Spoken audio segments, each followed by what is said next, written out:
I'm going to talk about three things in this keynote. So I'm going to talk about systems, I'm going to talk about digital, and I'm going to talk about the transformation of construction. And I do think that construction is changing, and so I'll explain why I think there's significant change in the sector today. So I'll start with systems challenges and systemic innovation. And over the last 20 years, as I've been a researcher in this field, I've looked at large infrastructure projects and the challenges of bringing things together on those major infrastructure projects.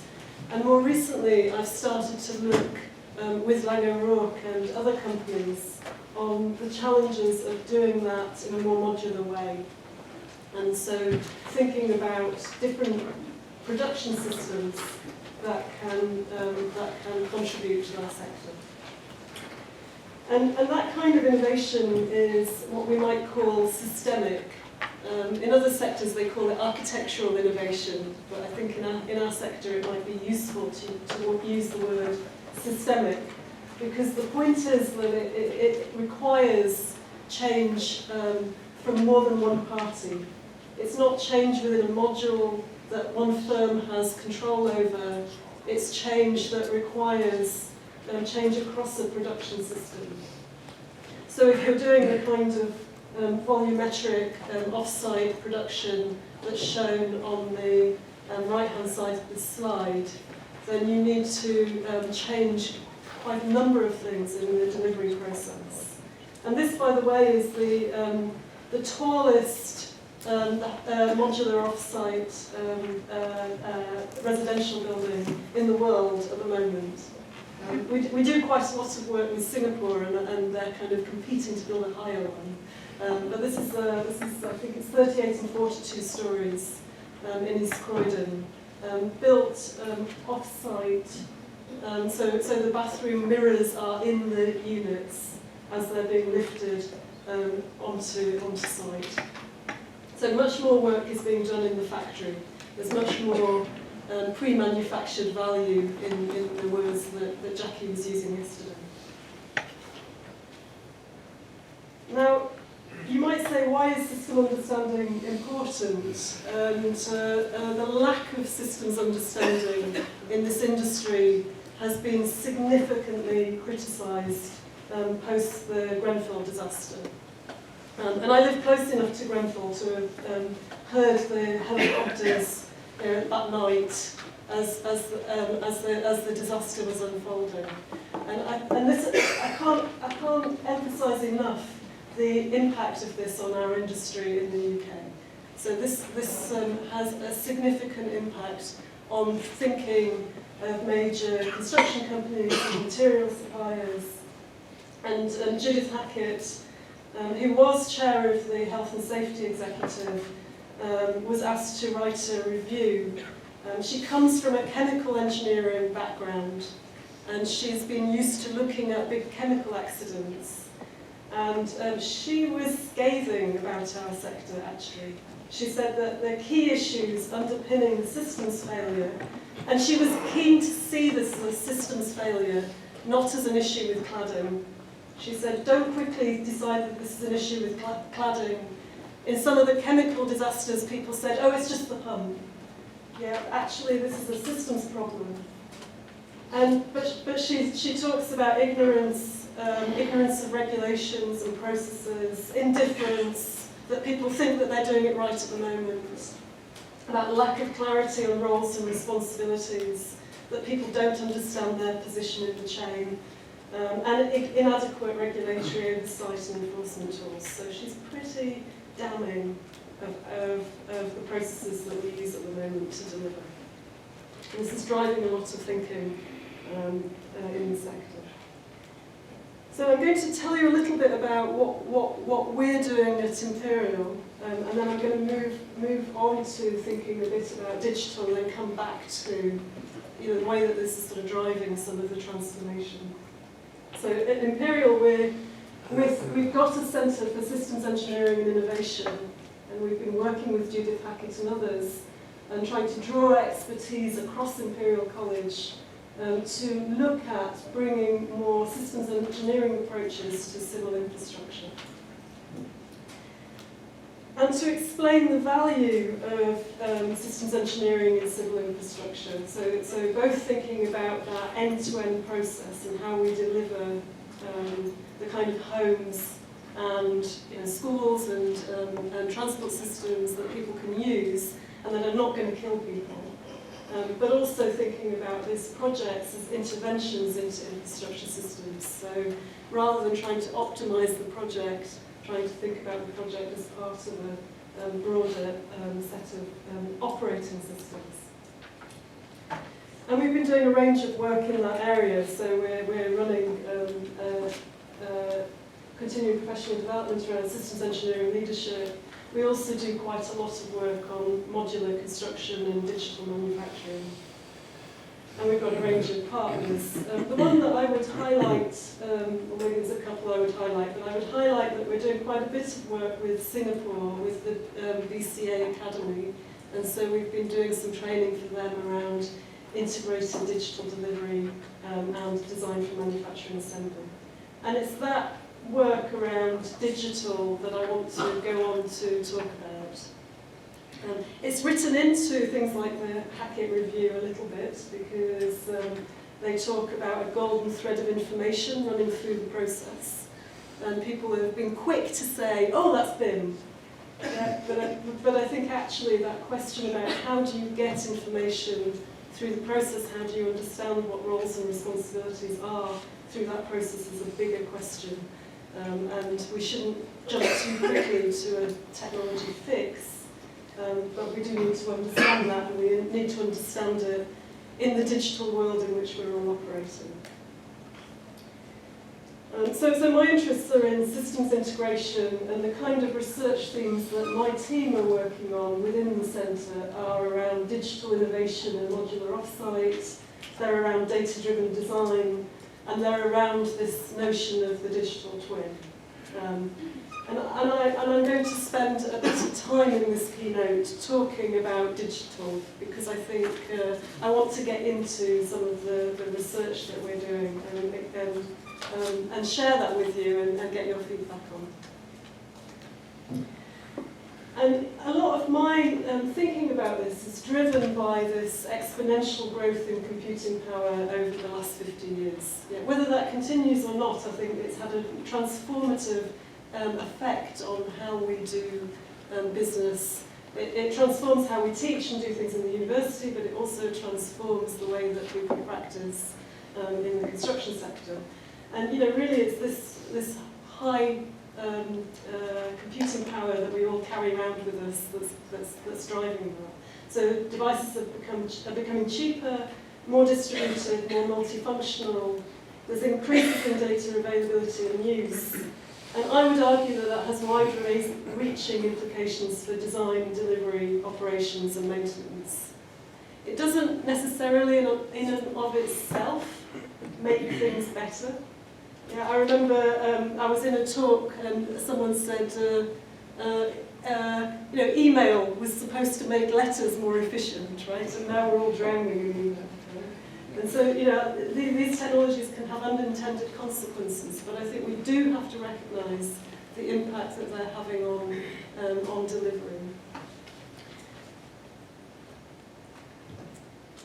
And actually, I wrote a little piece recently on the smartphone, and for me it was a nice opportunity to explore the impact of the smartphone on organisations. For a long time I've felt that the organisation studies community that sort of sits alongside us hasn't taken technology seriously enough in terms of its profound impact on organising. And we've been thinking about how digital delivery is transforming project delivery models. I've had 2 goes at this. And so this is our kind of first thinking with Ray Levitt in Stanford, when we were thinking about that kind of timeline of hardware, software, new capabilities and how they evolved. from the 1950s onwards. And actually, project management, systems engineering, operations management, all came out of some of this thinking in the 1950s in the US around building big projects. And so if you look at something like Atlas, a small startup on Atlas coming out of MIT was IBM. Right? And so the hardware, the software, the project processes have sort of grown together. Ray in particular would argue that we're moving from a kind of project management, what he would call project management 1.0, which is around management as tracking and eliminating variance in plans, to a kind of more agile monitoring, integrating and analysing information on real-time and predictive performance.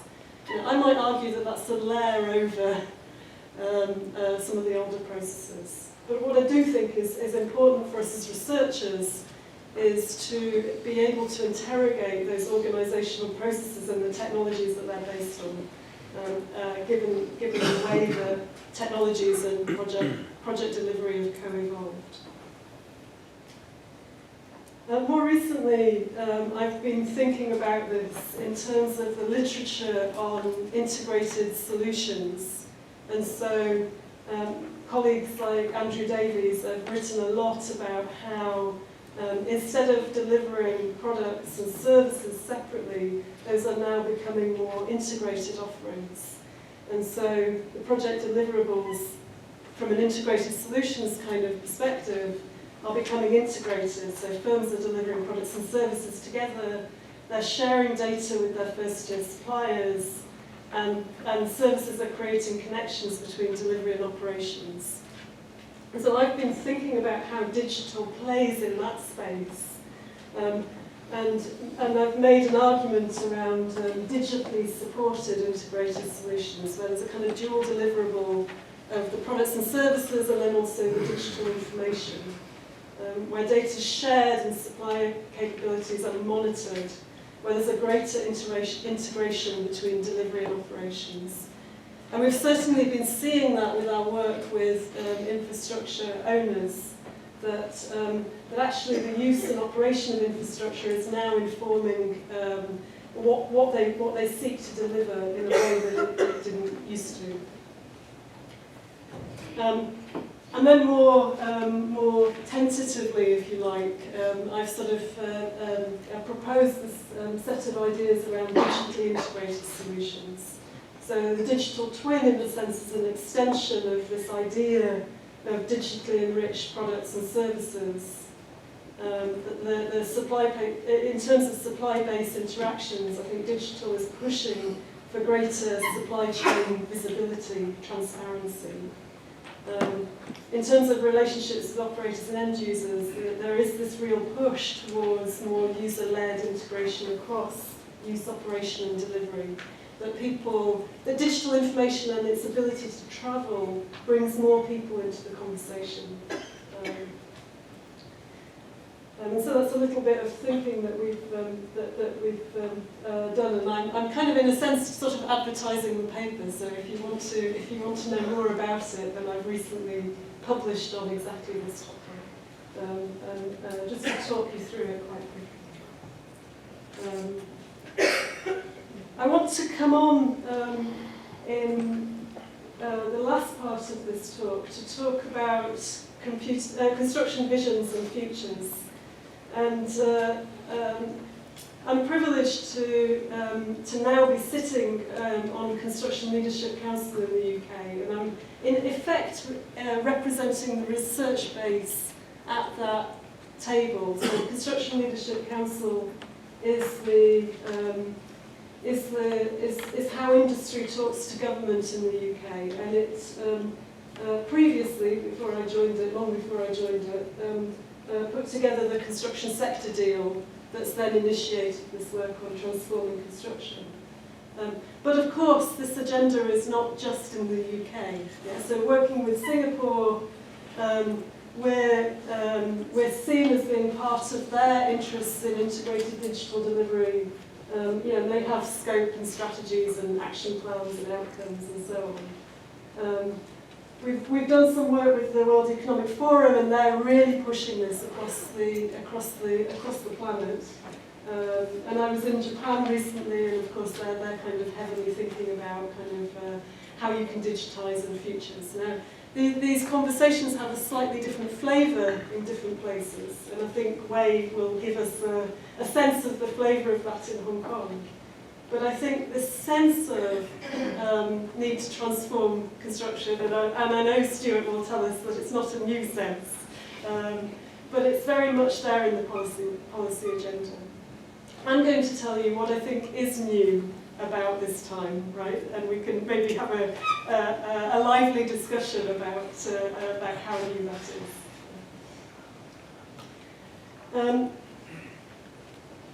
Before I come on to that, I just wanted to touch on a little bit of research that we've been doing that's sort of around this agenda. So we've done some work on modularity. And if you look at the literature on modularity, it would argue that when you have modular systems, you can have modular organisation. You get what they call mirroring. Now, we did not see that when we looked at projects in this industry. What we found was that when you had modular products, you needed more integrated organising. And we can make arguments about that being about maturity of using modular in this sector, right? So it might be that if you do this every day and you work in a very modular way and you have a very stable set of products, then you can end up with a very modular organisation. But we were finding enhanced need for coordination and cooperation to manage modular systems architectures and the sort of emerging interdependencies that there were in the process. So, ideally, everyone would have thought of everything up front, because a modular architecture locks you into more at the beginning. But we were finding that there was more need for people to collaborate to get that lock-in early, but also then to manage the process. We've also been doing a little bit of work on firms and their integrated business models, and this is where I see the most change in the sector, in that there is significant capital, venture capital coming into some of these technology-driven companies, like Katira, and like others. So Top Hat would be another example of that, where they've raised significant capital as a relatively small company, based on this business model around an integrated delivery process. And with Daniel Hall,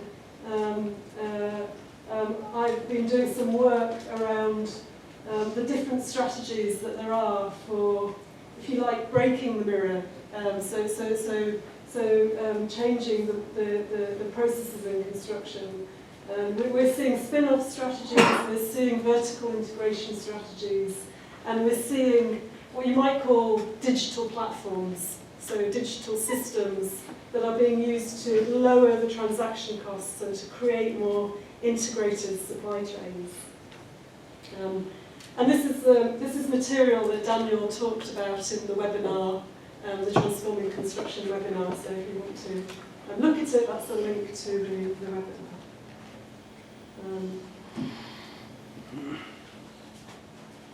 Now, we also recognise that there are long-standing themes in this area. I was involved in this in the early 2000s, and we were talking about modularity.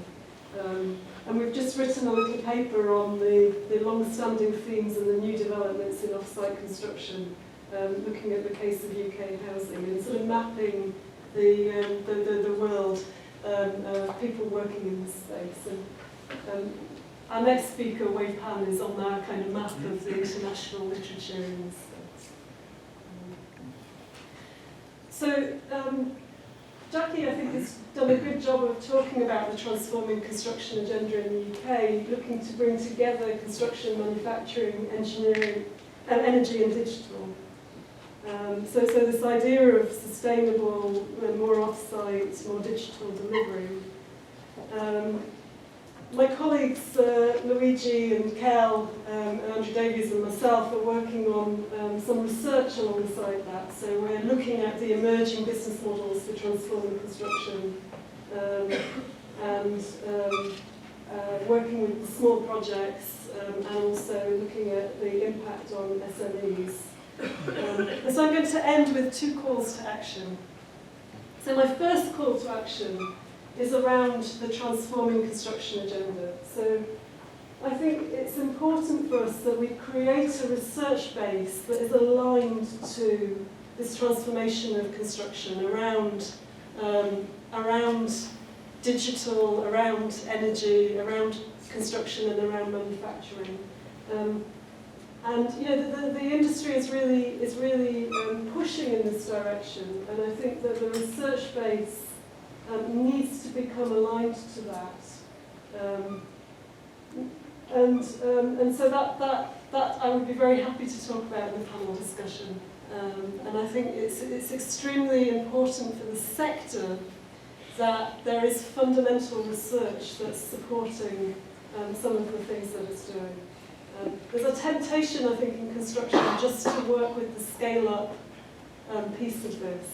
Yeah? And I think actually the TRL model, so that Jackie showed us, of sort of 1 to 9, is not very helpful for our sector. So a lot of the fundamental work is driven by practical challenges, and so we have a job to do, I think, to make the case for the need for research in this agenda.